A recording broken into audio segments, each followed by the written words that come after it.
What's up, everybody? It's Rashad here, and today I want to talk to you about the main option strategy that the top investors use. This exact same strategy is used to generate income no matter which way the stock price moves, has a super high probability of success, and it allows you to make money while you simply wait. And this option strategy is called the wheel strategy. So this here is how the wheel strategy looks. The first thing you would do is sell a put to buy a stock at a lower price. Once you do that, you'll immediately receive money, which is called the premium. Now, as long as the stock price does not fall below your strike price, you can continue repeating this step over and over again and continue to receive money from selling the put. However, once the stock price drops below your strike price, you'll be assigned the shares, which simply means you'll have to buy 100 shares of the stock per every contract that you have. Well, now that you have the shares, now you can sell a covered call. And as soon as you sell a covered call, you will again receive money, which is called a premium. And as long as the stock price doesn't go above your covered call strike price, then you can continue repeating the step over and over, receiving more income. But however, if the strike price rises above your strike price,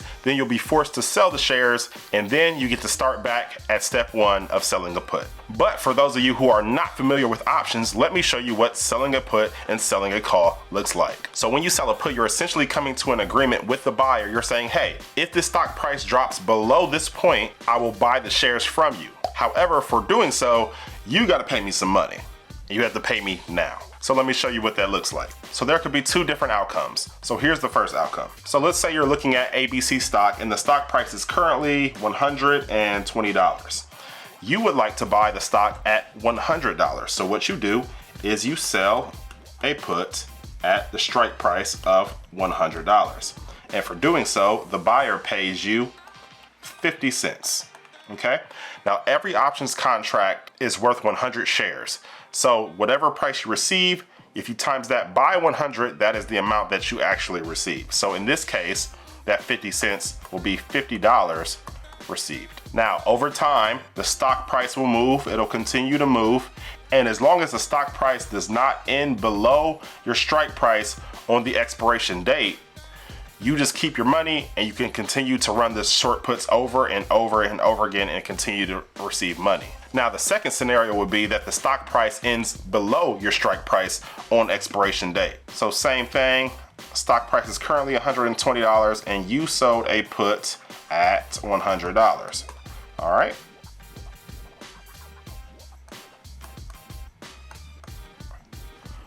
So let's say the stock price continued to move and it ended below your strike price on expiration date. Well, now you still keep that $50 that you received. However, now you have the obligation to buy 100 shares of that stock at the strike price. Now, when this happens, you have to make sure that you have enough money in your account in order to purchase 100 shares of that stock. So in this case, the strike price was $100. So if it's $100 and we times that by 100 shares, and don't talk about my handwriting, I know it is horrible, that would equal $10,000 that you would need to have in your account readily available for you to purchase those 100 shares. So if you do have a relatively smaller account, then you probably want to sell puts on stocks that are much cheaper, probably $50 or less. But now that you've been forced to buy the shares, now we can move over to the third step, which would be selling covered calls on those shares that you now own. So let's say the stock price is currently around $95.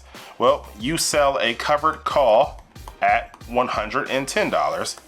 And you are simply telling the buyer like, hey, I'll allow you to take these shares from me if the stock price moves above my strike price by the expiration date.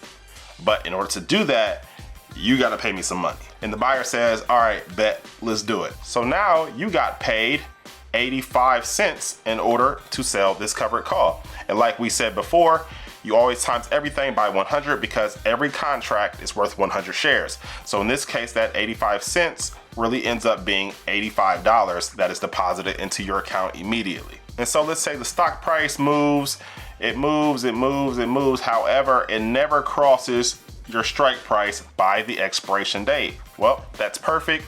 You keep the shares that you have, and now you can continue to run cover calls over and over and over again until the stock price actually goes above your strike price. Now, I personally compare this exact strategy to owning real estate, but instead of a house, you own stocks, and you can essentially force somebody to pay you weekly, bi-weekly, every month for owning these stocks, just like you would if you owned rental property. However, with the stocks, you don't have to worry about broken toilets, the HVAC not working, annoying tenants. So in many factors, I believe selling covered calls is better than owning rental property. Now let's look at the fourth scenario. So same thing, stock price is currently around $95 and you sell a covered call at $110, telling the buyer, hey, if this stock price reaches this strike price by the expiration date, then you can take these shares from me. However, I get to keep the premium that you paid forever. So it's very much like car insurance, because you pay car insurance a monthly premium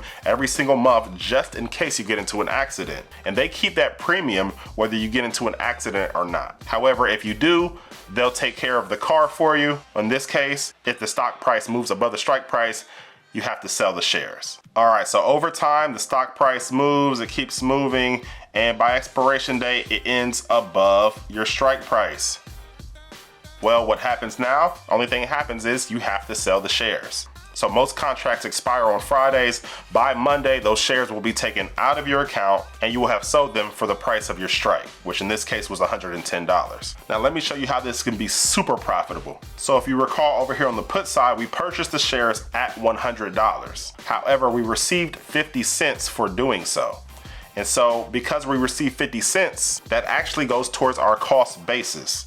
So instead of purchasing the shares at $100, the account shows that we purchased the shares at $99.50. But over here on this right side, we ended up selling a covered call at $110. And so we get the profit from our cost basis of $99.50 all the way up to $110. So that's $10.50 of difference. So that would be $1,050 that we received from the capital appreciation of the stock price. And then we also received $85 from writing these covered calls. So we add that into it, and that equals $1,135 per contract that you made from this strategy. This specific strategy has well over a 90% success rate, and you literally get paid to just wait around. The only downside there is, if we do want to call it one, is that you can miss out on potential upside gains.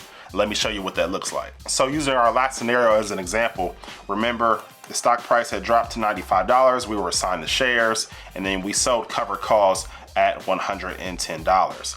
Now, if the stock price continues to move and it goes well above our strike price, well, we are only entitled to the gains from $95 up to $110. We are obligated to sell our shares at $110. So anything above here, we do not make any money from it. So let's say theoretically, the stock price ended up closing at $130 on expiration date.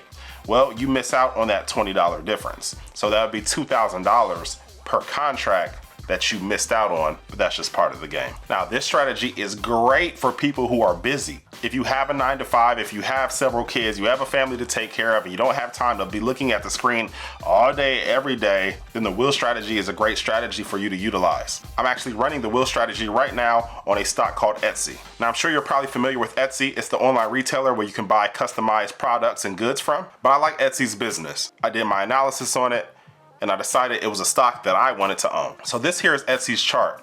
So you can see back here in August, they had an earnings release and they dropped pretty significantly right after their earnings release.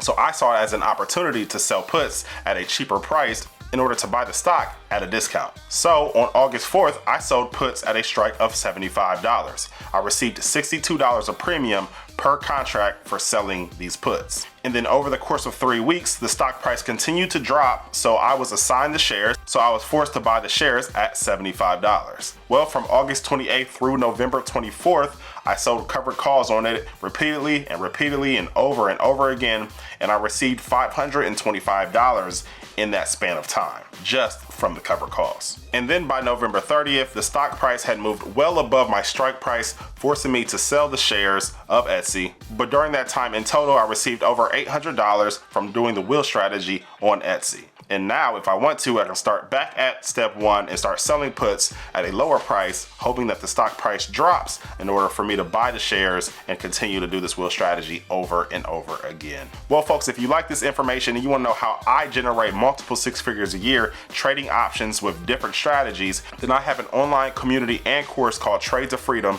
and I would love for you to join. You can find the link in the description below, and I look forward to seeing you guys in the community soon. Talk to you later. Peace.